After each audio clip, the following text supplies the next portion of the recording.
Game Time with Boomer Esiason.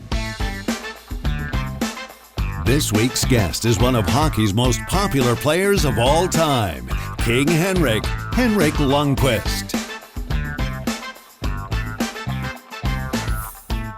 Back in 2005, today's guest wanted to make a brand new start of it in Old New York. Not only did he quickly prove that he could make it there, but in representing his native Sweden internationally, he also proved he could make it anywhere. And it's my pleasure to welcome the great Henrik Lundqvist to Game Time. Henrik, it is great to see you. And as you can see, I have a smile on my face because you are one of my favorite New York athletes of all time.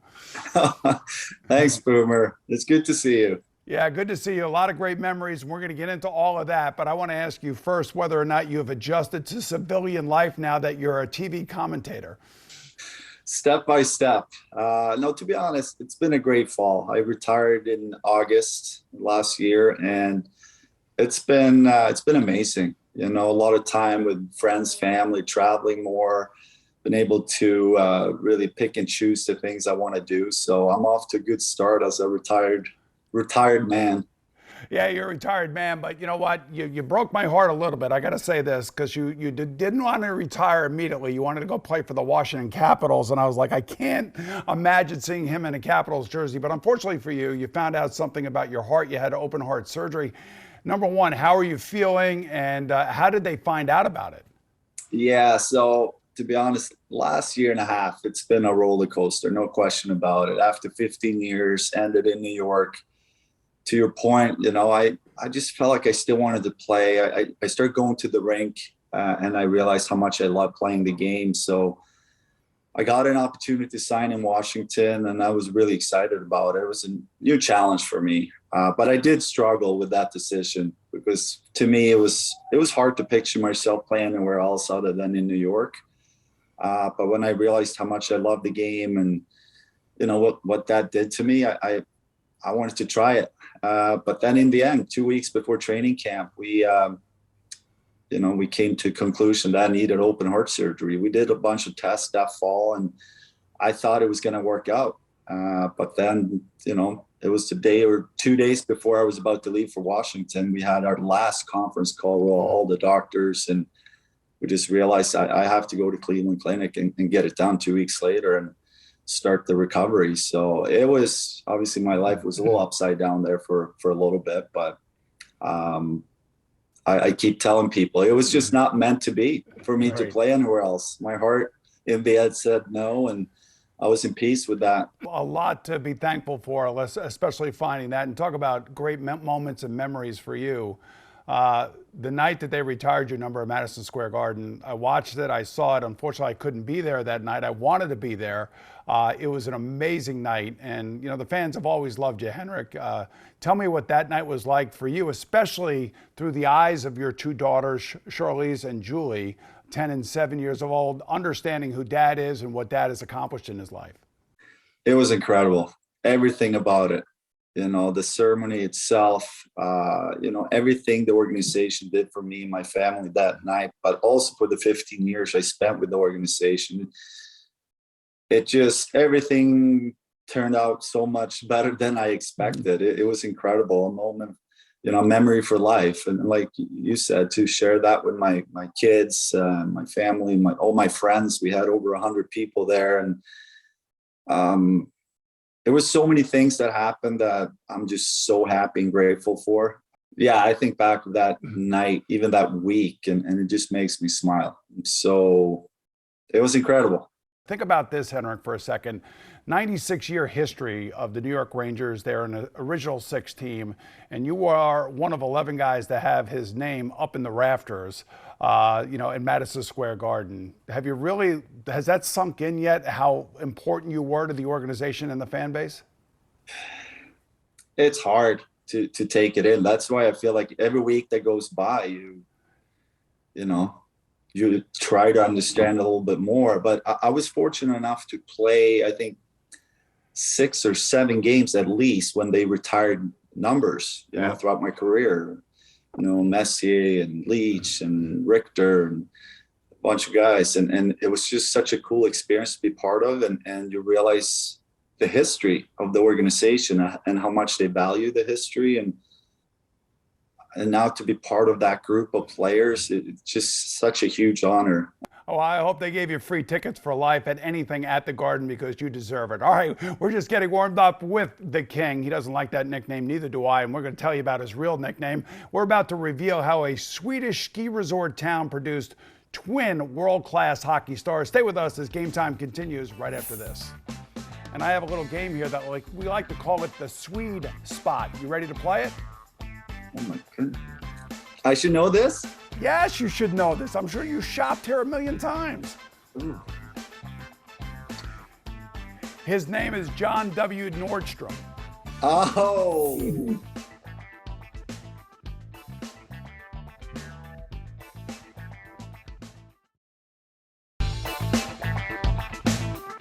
You're watching Game Time with Boomer Esiason.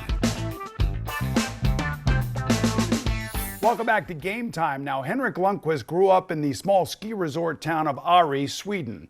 But he and his twin brother Joel quickly became enamored with ice hockey. They skated in a frozen-over kindergarten sandbox, believe it or not, and later they shoveled the snow off of a nearby pond. At a youth team practice, the coach asked, "Who wants to play goalie?" And Joel quickly raised Henrik's hand to volunteer his slightly older brother. Now, is that a true story, Henrik?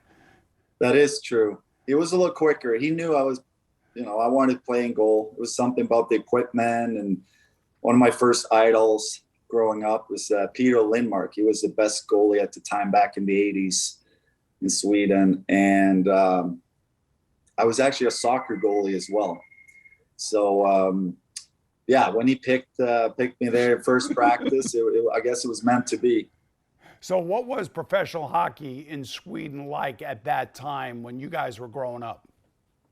I think it was mostly, the Swedish Elite League was good, but for me, it was all about the national team. That was the only time I watched hockey on TV. Back then, we had like 4 channels. Mm-hmm. So we got an opportunity to watch World Championships and Tre Kronor. That's the name of the national team. And that's how I started to, create these big dreams and goals to one day play for my country. And as I got older, it was easier to start watching the NHL in North America. But that was not until I was 11, 12, 13 years old. Before that, it was all about the national team. It was about the national team. I know that. And I know also you also became, I guess, exposed to the NHL goalies during the NHL lockout over in Sweden when a lot of guys would go over there and play. When did you realize that maybe, just maybe, not only could become a world-class goaltender, but a goaltender that could actually survive in a league like the NHL? Well, to your point, I was very well prepared my last year in Sweden. Like you said, it was a lockout. So we probably had 10 NHL goalies come over and play my last year in Sweden when I was 22. And I had one of my better years and we ended up winning the championship.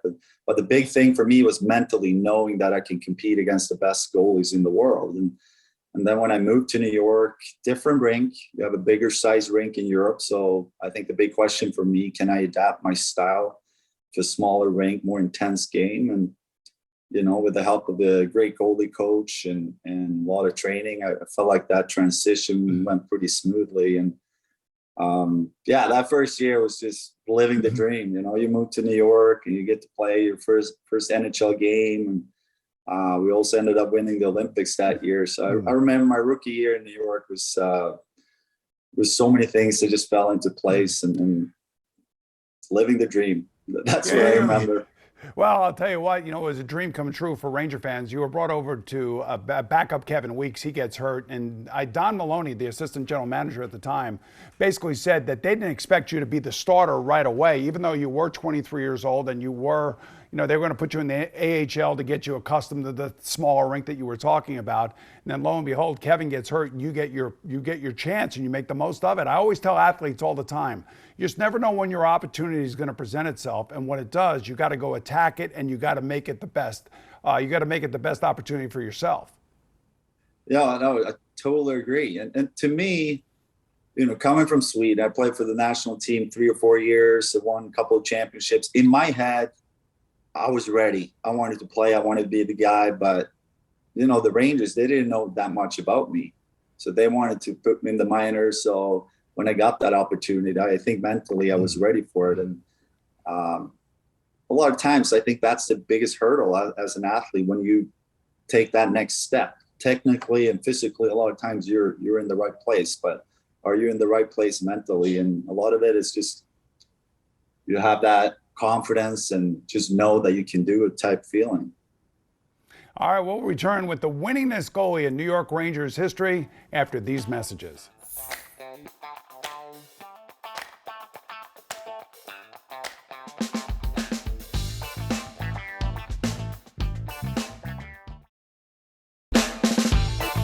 Welcome back to Game Time with Boomer Esiason. Former Rangers president and general manager Glenn Sather saw Henrik Lundqvist play one Swedish Hockey League game in Gothenburg back in 2004. There was something about him, Sather said recently, the way he electrified the crowd, the way he was poised, the way he conducted himself, adding he was the epitome of a New York Ranger. You know, the thing that I wonder, and you look back on your rookie year, how did you not win Rookie of the Year that year? You were 30-12. I mean, like, who else was in the league at that time that was a rookie? Well, you might have heard of Sidney Crosby and Alex Ovechkin. Oh, yeah, that's right. They were the best players Yeah. in the game. So I was up against pretty tough competition. But, yeah, no, I remember my first 3 years being nominated for Vezina Trophy, and things were going really well. But, again, I was up against really tough competition. So that's probably the number one reason why I didn't get it. You know, in your second year, you know, an oddity, you know, your brother Joel makes it to the Dallas Stars, and you guys take the ice together and you're getting ready to play against him. Now, take me into that game for a second and what it must have been like. And did you talk to him before the game, like the day before, or maybe the day of the game, and what was said, and how did that end up? Yeah, you know, that was a very special moment for both of us. I spent every day of my life with my brother Joel, and we were always on the same team, junior team, national team, pro team in Sweden. And then at age 23, I moved to New York. And the first time in my life, we were not on the same team anymore. So it was weird, but we got used to it. And then a year later, we get an opportunity to play against each other for the first time. And I remember he texted me the night before, and we were going back and forth a little bit. I was really nervous because I knew if he was going to score, I was going to hear about it for the rest of my life. So I remember the game day. It was impossible not to think about it because all my teammates kept reminding me. But I had a really good game. But I remember being so nervous. And but at the same time, it was a surreal feeling, you know, being at that level, something we dreamt about for so long. And we were both in the league playing against each other. It was super cool. Yeah, it's super cool also to win the gold medal in the Olympics that same year. I mean, beating Finland 3-2. And I remember watching you in the Olympics because you were our goaltender here as New York Ranger fans. And since it couldn't be the USA and it could be Canada, I mean, we might as well root for Henrik in Sweden. And that had to be an amazing moment for you because, as you said, growing up, it was all about the national team and wearing that national sweater. Yeah. I think as an athlete, there's no better feeling to go to the Olympics and to feel that you feel so proud representing your country. And the best feeling is really when you win and you stand there with your gold medal, you see the flag go up and you're holding your teammates and you hear the national anthem. It's a great feeling. Just the overall experience was something I'll remember for the rest of my life. You know, whatever it is about you, the one thing that I do know is that the bigger the game, for whatever reason, the better you play. And you're 6-2 in game sevens. What is it about you that you were able to raise your game at the most important time of the year? Playing those games, so you know this. I mean, when you play big games like that, you feel so alive. The pressure is huge. But if you can just handle it the right way, the way you feel when you walk into that game, and especially afterwards, if you win, that feeling, I think it's going to be hard to feel again. Yes. And I know that. But yeah, no, great memories. And a lot of these big games we played at home at the Garden, and there's no better feeling winning Game 7. at the Garden. All right, we're going to be back to chat about what Henrik Lundqvist is up to while he awaits enshrinement in the Hockey Hall of Fame.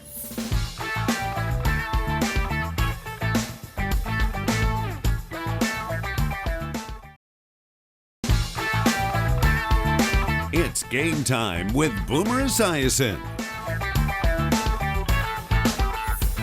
Welcome back, everyone, as we continue our conversation with the great Henrik Lundqvist. So how difficult is it now to look into that camera and be somewhat critical of the players, even though you're only out for 1 year now? Yeah, being critical it's not easy. No, I feel more comfortable talking about, a lot of it is mindset and try to get the fan to understand what players are going through. And I think working at MSG Networks, Steve Valiquette, my former goalie partner, he's so technical, he's so educated in the game, and he's pretty good at describing what's going on, good or bad. And for me, I think I try to angle it, give the viewer an opportunity to more understand what they're thinking, or sometimes I get technical.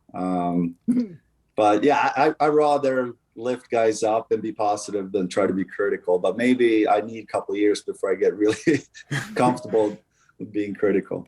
Well, I can tell you, the older we get, the more edge we have and a little bit more of a bite we have in our commentary. But I will say this, you've done something that I've never done on TV, and that is play the guitar and having Paul Bissonnette sing next to you on TNT. I mean, this is what they do to us, Henrik. We're retired now, so they're going to try to make you do something that you're going to feel uncomfortable doing, but actually it came off pretty good. Yeah.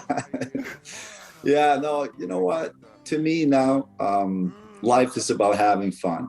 I want to surround myself with people that are positive, great energy, that can inspire me.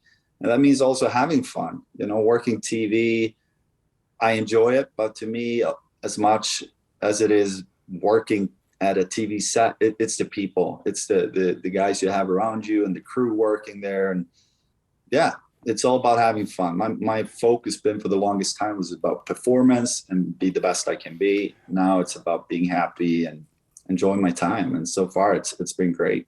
Yeah, I'm just thinking, where along the line could you have ever thought that you'd be playing the guitar and Paul Bissonnette would be sitting next to you singing a song from Metallica of all people? Oh my goodness. Henrik Lundqvist, who once joked that 5 of 10 people on the streets of New York are tourists, 3 out of the remaining 5 don't care about hockey. Well, I don't necessarily believe that, Henrik, because I grew up here and I love hockey, but I know how competitive you are. And I have a little game here that we like to call it the Swede spot. You ready to play it? I'm ready. All right, here we go. First question. What's the difference between Swedish meatballs and Italian meatballs? Well, Italian, usually they're bigger and they're in tomato sauce for sure. Swedish meatball, I think they use more onion.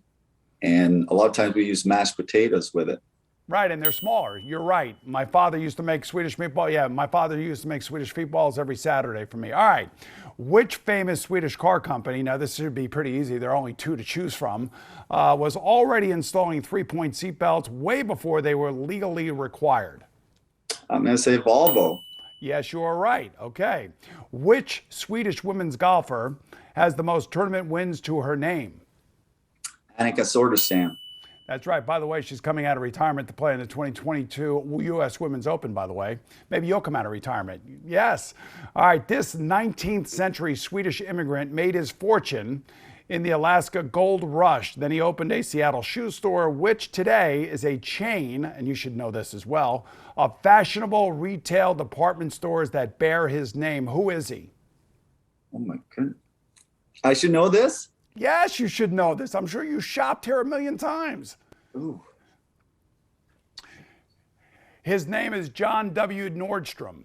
Oh, yeah, you say that? Okay. Name the Swedish actor who played Russian boxer Ivan Drago in Rocky IV and more recently in Creed II.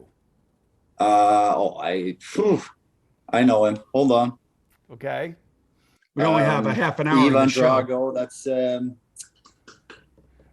Dolph Lundgren. Thank you. There you go. Okay, good. And final question. Chances are teammates or friends have asked you to help assemble something that they bought from this Swedish furniture design company.